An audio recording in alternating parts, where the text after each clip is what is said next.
Em 1947, o governo comunista em Varsóvia decidiu construir uma nova cidade perto de Cracóvia. A cidade se chamaria Nova Huta e seria a primeira cidade edificada no bloco comunista sem a presença de Deus.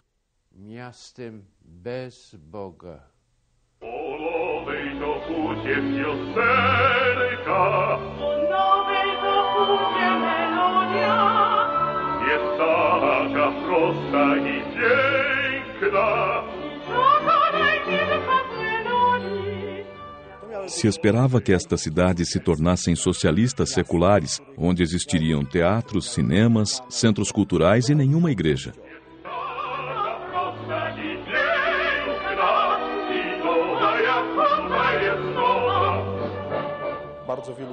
Muitos jovens foram para lá procurando trabalho, a maioria vinda de aldeias polacas. Eram pessoas que tinham sido educadas como católicas e que tinham sido retiradas do seu meio familiar.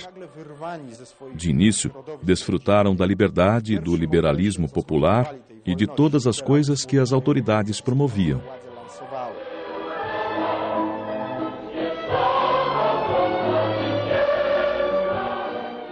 Em todas as esquinas tinham inúmeros bares que vendiam vodka, lojas com cerveja e todos andavam sempre bêbados de um lado para o outro.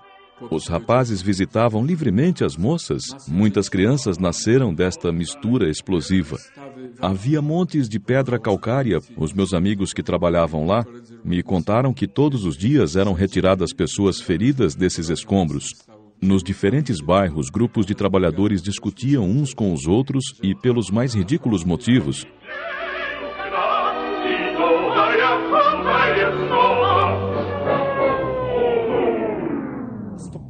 Lamentavelmente, estas pessoas foram percebendo que lhes faltava alguma coisa, que tinham crescido com determinados valores tradicionais e que esta tradição estava, de alguma forma, marginalizada e colocada em segundo plano pelas autoridades.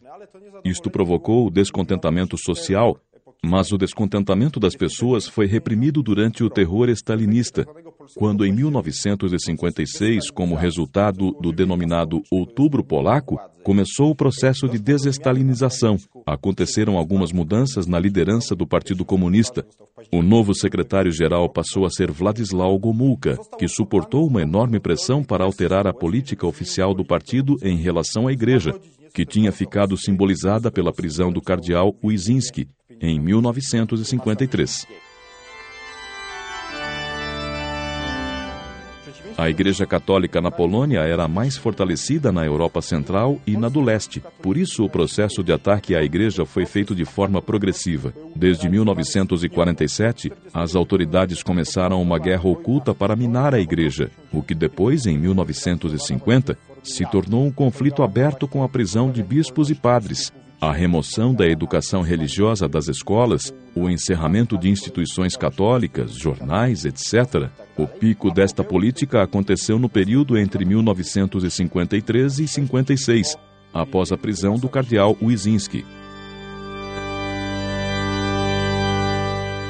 Gomułka, que era obviamente um comunista, foi pressionado para amenizar estas políticas com a igreja. Quando as pessoas deixaram de ter medo, começaram a fazer algumas exigências.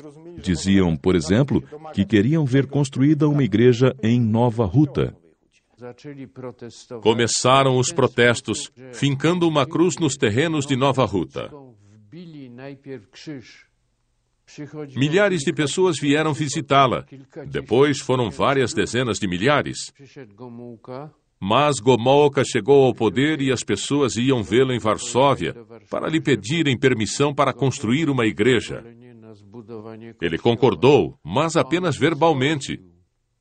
Nunca colocou por escrito qualquer autorização formal. Gomułka percebeu que a liberalização das políticas oficiais em relação à igreja tinha de terminar. No verão de 1958, quando julgou que a situação social tinha acalmado o suficiente para que as políticas contra a igreja pudessem endurecer, surgiu o primeiro ataque. Utilizaram medidas repressivas numa escala maciça, como a nacionalização de propriedades de pessoas que alegadamente não tinham pago os impostos, e retirando a educação religiosa dos currículos das escolas. Primeiro decidiram que a praça que tinha sido designada para acolher a igreja não era adequada, porque a propriedade não era linear, ou seja, como é óbvio, uma típica desculpa burocrática. Mas começaram também a questionar se o comitê para a construção da igreja tinha direito legal de recolher contribuições públicas. Isso foi especialmente desconcertante para as autoridades, porque as pessoas começaram a se organizar sob a liderança do padre e independentemente da autoridade para construírem igrejas. Isto foi uma ameaça clara. Finalmente, de uma só vez, foram confiscados 2 milhões de zloty das contas bancárias pelas autoridades. Por fim, fizeram um anúncio de que o comitê para a construção da igreja era ilegal e que seria dissolvido, e decidiram simplesmente remover a cruz, eliminando todas as possibilidades de construção de uma igreja em Nova Ruta. As autoridades contrataram alguns trabalhadores. Todos eles estavam embriagados e começaram a remover a cruz do solo. Primeiro, as mulheres que estavam ali, dia e noite, rezando junto da cruz, saíram em defesa daquela cruz. Tudo ficou muito agitado e as pessoas choravam. No entanto, chegaram mais pessoas, os maridos daquelas mulheres e trabalhadores da fábrica. Simultaneamente, milhares de viaturas militares chegaram até a rua, cercaram a cidade para que ninguém pudesse entrar, e os confrontos se iniciaram.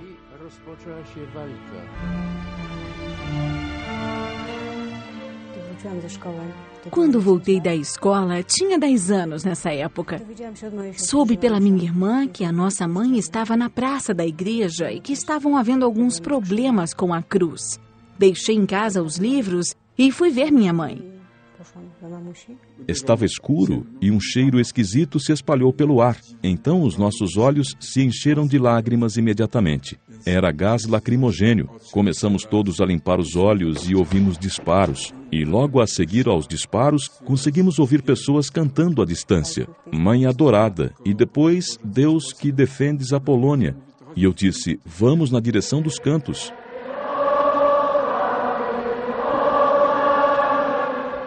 O número de feridos após estes confrontos atingiu largas centenas. Alguns desses chegaram a adoecer gravemente e mesmo a falecer.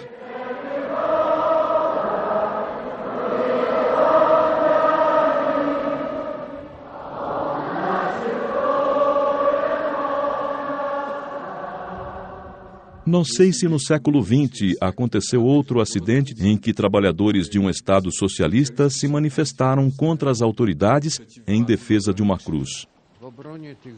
Em defesa destas pessoas veio o bispo auxiliar de Cracóvia, Karol Wojtyła. Ele pediu para que os residentes em Nova Ruta se acalmassem, deixassem de lutar e disse que iria entrar em contato com as autoridades. Tudo terminou com o estabelecimento de um determinado compromisso. A cúria do clero em Cracóvia substituiria o representante administrativo de Nova Ruta, o padre Satora, por um novo padre, o padre Gorzelani, que mostrou ser muito pragmático e flexível. Através de várias negociações nos bastidores, ele foi capaz de obter uma nova permissão para construir uma igreja, num local diferente, mas em Nova Ruta. Era o ano de 1965. O Santo Padre Paulo VI convidou o cardeal Wojtyła e a mim para uma audiência. Pediu para que levássemos uma pedra do túmulo de São Pedro, que me colocou nas mãos, dizendo: leve esta pedra para a Polônia e construa sobre ela uma igreja em Nova Ruta. Eu trouxe a pedra comigo para a Missa do Galo, que era sempre celebrada ao ar livre e era presenciada por mais de 20 mil pessoas. A Missa do Galo começou com o hino Deus Nasceu. Depois, os trabalhadores de Nova Ruta começaram a gritar: o poder vacila, o poder vacila, o poder vacila. Gritavam muito alto e tudo aquilo demorou vários minutos. O cardeal estava sentado num trono por detrás do altar. Se levantou, elevou a mão dele para aquietá-los e disse: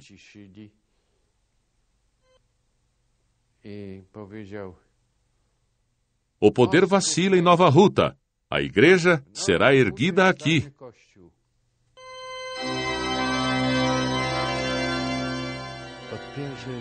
Desde o início tive a ideia de que deveria ser uma arca. Tinha que ter o formato de uma embarcação, porque Nova Ruta tinha se tornado um mar vermelho. Disse ao cardeal Wojtyła: temos de construir uma embarcação no meio deste mar vermelho.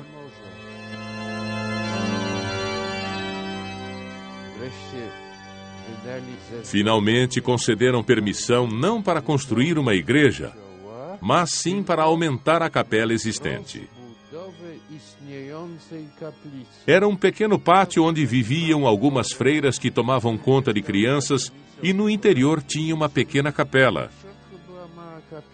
Eu coloquei lá imediatamente um altar temporário na parede exterior do pátio e a partir desse dia, todas as missas foram realizadas ali, ao ar livre. Não importava se estava muito frio, se chovia ou outra coisa qualquer. Usávamos luvas e até mesmo chapéus, se fosse necessário. Mas eu admirava aqueles padres que celebravam as liturgias e as santas missas. Quando olhava para suas mãos, estavam vermelhas como beterrabas, tremiam com frio, mas ainda assim celebravam as missas.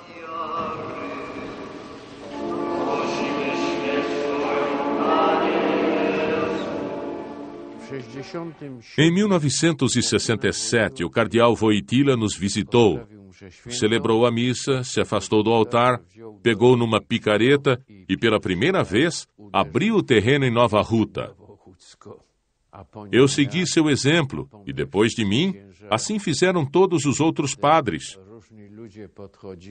Depois vieram outras pessoas e começaram a cavar o lugar para albergar as fundações da igreja.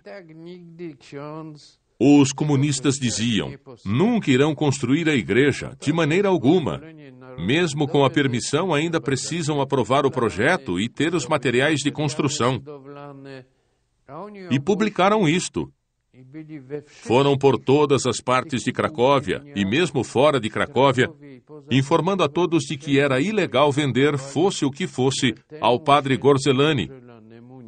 Nem mesmo um único tijolo, ou saco de cimento, ou de aço, nada.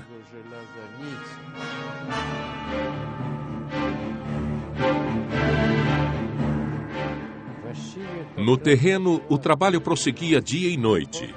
Depois de trabalharem nas fábricas, todas aquelas milhares de pessoas iam participar na construção da igreja. As pessoas cavaram o lugar das fundações com as suas próprias mãos.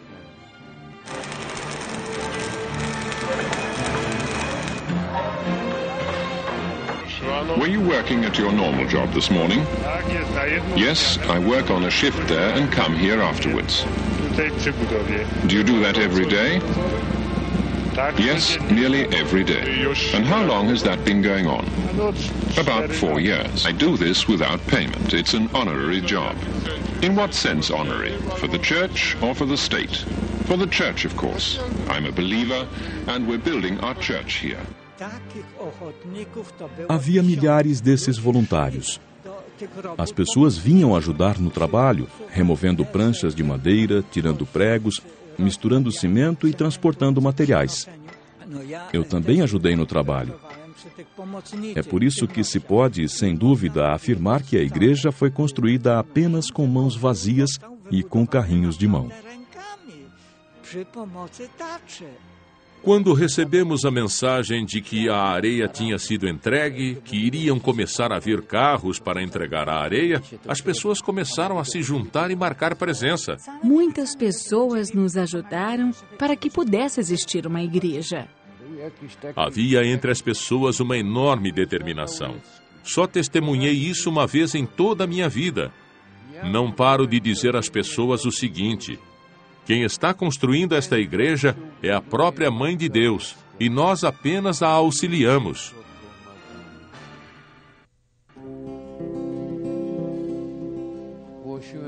Disse para todos que deveriam trazer uma pedra, porque a pedra que oferecemos será a nossa assinatura na parede da igreja, como se lá tivéssemos escrito os nossos sobrenomes. Eu não podia imaginar as consequências. Todos começaram a trazer sacos inteiros, cheios de pedras. As pessoas doaram 10% de seus salários mensais para ajudarem na construção da igreja. O que as pessoas doavam aqui na Polônia mal dava para pagar aos trabalhadores.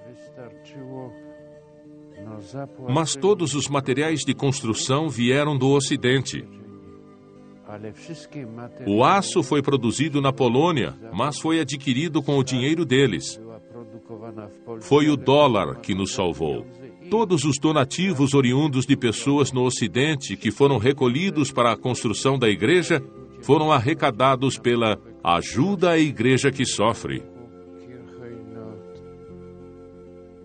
Incredible difficulties had to be overcome, but we were able to help. For without financial help from abroad, the allocation of certain building materials and the use of technical means of construction would have been unthinkable. Foi um auxílio essencial. E preciso dizer que isso foi uma afirmação da fé das pessoas. A construção da igreja demorou 10 anos, porque nos deparamos com dificuldades imensas. Quando escavávamos o lugar para fazer as fundações, o comitê veio verificar o trabalho. Vasculharam tudo e mediram tudo. Todas as pessoas eram constantemente chamadas para serem interrogadas. Todos os dias, pessoas do gabinete de segurança vinham ao local da construção, aumentavam as fileiras de trabalhadores e usavam das mais diferentes formas para os recrutar e serem informados sobre tudo. Utilizavam muitas maneiras diferentes, muitas.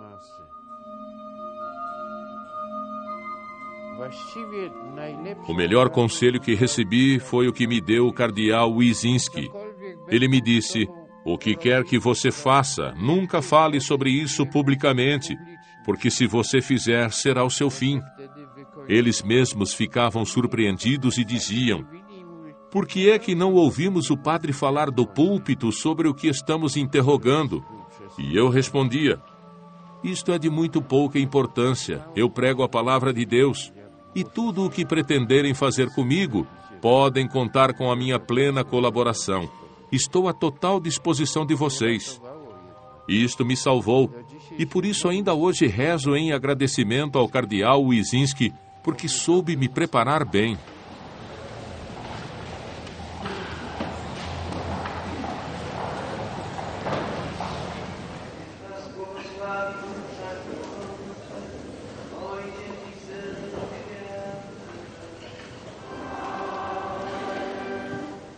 A igreja foi consagrada pelo cardeal Wojtyła no dia 15 de maio de 1977. Estava presente aqui neste dia, literalmente, um mar de gente. Chovia bastante, mas, mesmo assim, estiveram presentes mais de 70.000 pessoas. Todas as embaixadas na Polônia enviaram os seus representantes para a cerimônia. Vieram ainda diversas delegações do estrangeiro.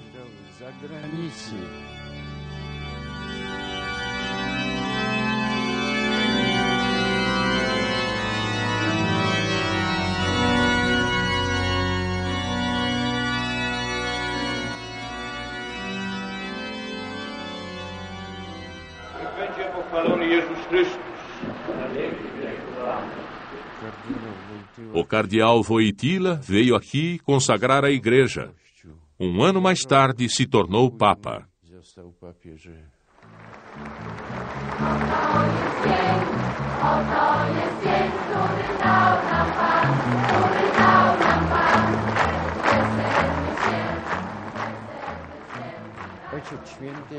O Santo Padre fez a sua primeira peregrinação à Polônia em 1979 e desejava especialmente visitar Nova Huta. Os comunistas afirmaram com firmeza que não poderiam permitir de forma alguma que ele fosse visitar a Igreja Arca em Nova Huta.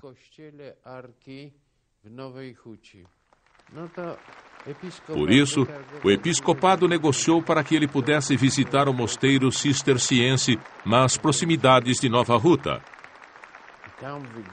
Ali, o Santo Padre pronunciou um poderoso sermão e lembrou a todos qual foi o preço que teve de ser pago para que aquela igreja fosse construída. Nie można oddzielić krzyża od ludzkiej pracy. Nie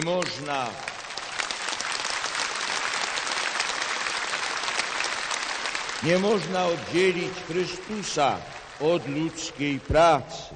To właśnie potwierdziło się tutaj w Nowej Hucie.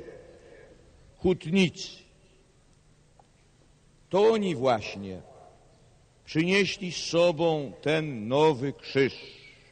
To oni go postawili na znak, że będą budować nowy Kościół.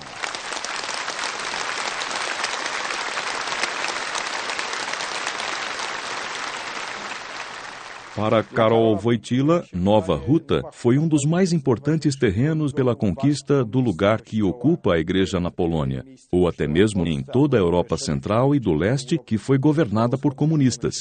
Nos anos 80, quando a Polônia ficou em estado de lei marcial, este local era naturalmente um lugar onde os apoiadores do Solidariedade podiam se juntar para realizarem protestos. Se tornou no lugar central da batalha pela liberdade, não apenas da liberdade religiosa, mas de toda a liberdade em geral.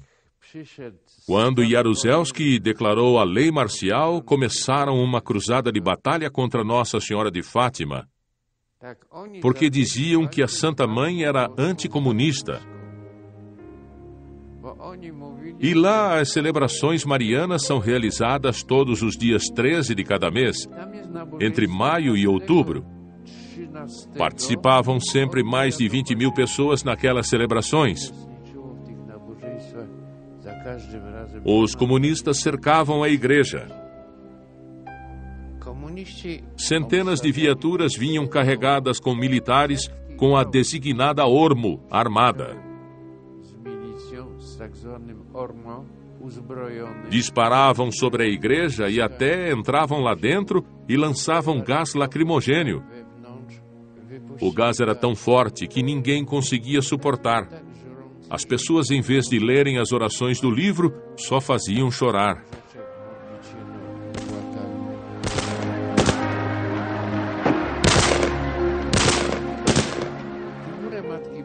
A imagem da Virgem Maria era sempre colocada do lado de fora da igreja.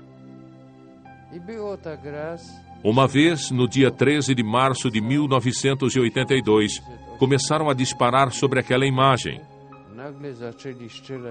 Até hoje guardo comigo as 7 balas que caíram aos pés da Virgem Maria.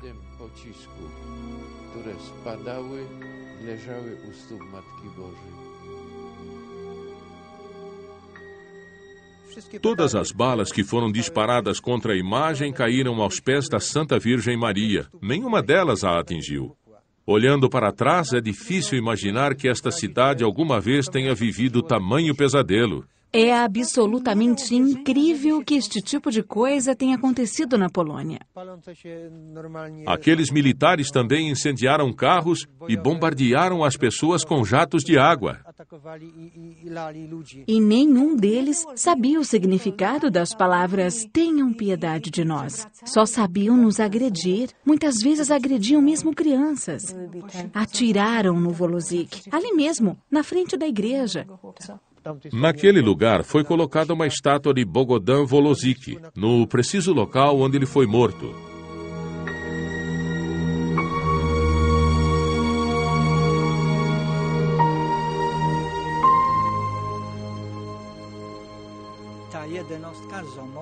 Aquela unidade Zomo ficou aqui até meados de 1990, ou até mesmo 1991. Me lembro de quando ela partiu. Eles tinham tanques militares, é verdade. Tinham um tanque e, claro, tinham inúmeras espingardas. Mas nós não estávamos fazendo nada de errado. Estávamos apenas rezando. E apesar de não existir quase nenhuma hipótese de que uma igreja pudesse se erguer aqui, a igreja foi finalmente construída. E hoje vêm pessoas do mundo inteiro para visitá-la. Visitei a Polônia pela primeira vez há mais ou menos 19 anos. Numa das malas trazia livros para os católicos. Cheguei a Cracóvia e me dirigi para Zakopane. Agora volto para ver a igreja ressuscitada e livre para proclamar o Evangelho. É absolutamente fantástico. E a sensação de poder estar aqui defronte da igreja em Nova Ruta, que é um símbolo da ressurreição e da esperança e que foi construída graças à fé do povo polonês, é fantástica. Esta história da igreja em Nova Ruta é incrivelmente importante, porque possui todos os elementos do que foi toda a história do relacionamento que existia entre o Estado e a igreja na Polônia comunista. Ale i z takim entuzjazmem podejmowaliście, podejmujecie, prowadzicie. Wszystkie powstają po to, ażeby poprzez nie, wraz z nim, Ewangelia Jezusa Chrystusa wchodziła w całe wasze życie.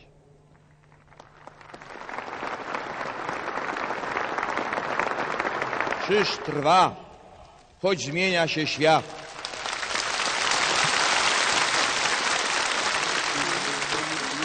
Życie nie zbuduje sam.